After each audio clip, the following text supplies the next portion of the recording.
Thanks for tuning in to NCE Prep with Portia, Part 2.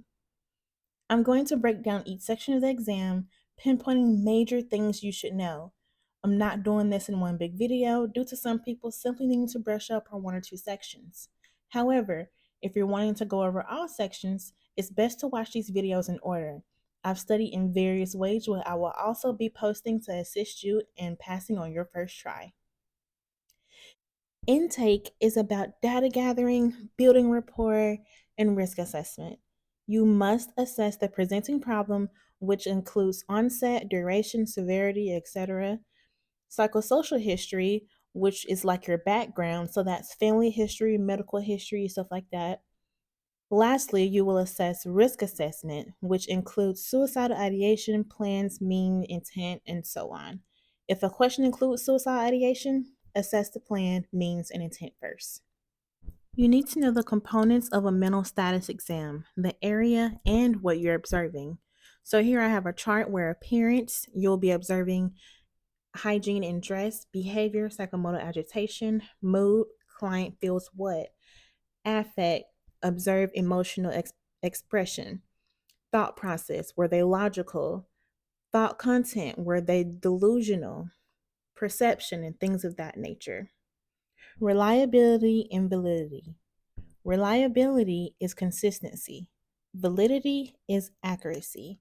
I know it's confusing, but just because it's reliable doesn't mean it's valid. If it's valid, it must be reliable. You will need to know common major diagnoses, and I've listed a few here.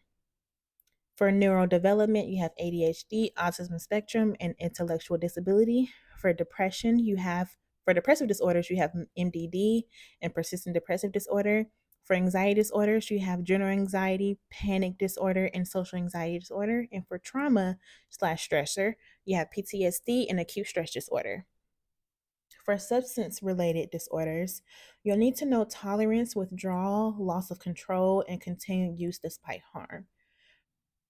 For schizophrenia spectrum, hallucinations, delusions, disorganized speech, flat affect, and avolition.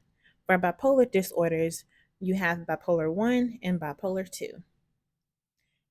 Diagnostic principles.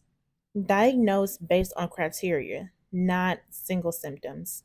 Rule out medical causes, consider substance use, assess functional impairment, avoid premature diagnosis. If you're unsure, use a provisional diagnosis. Don't be afraid to do that.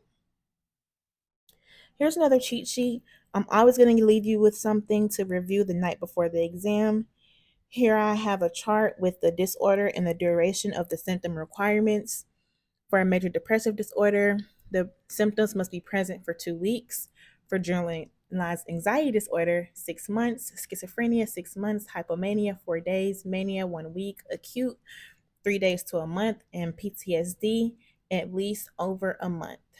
As always, thanks for watching, and I'll see you in part 3.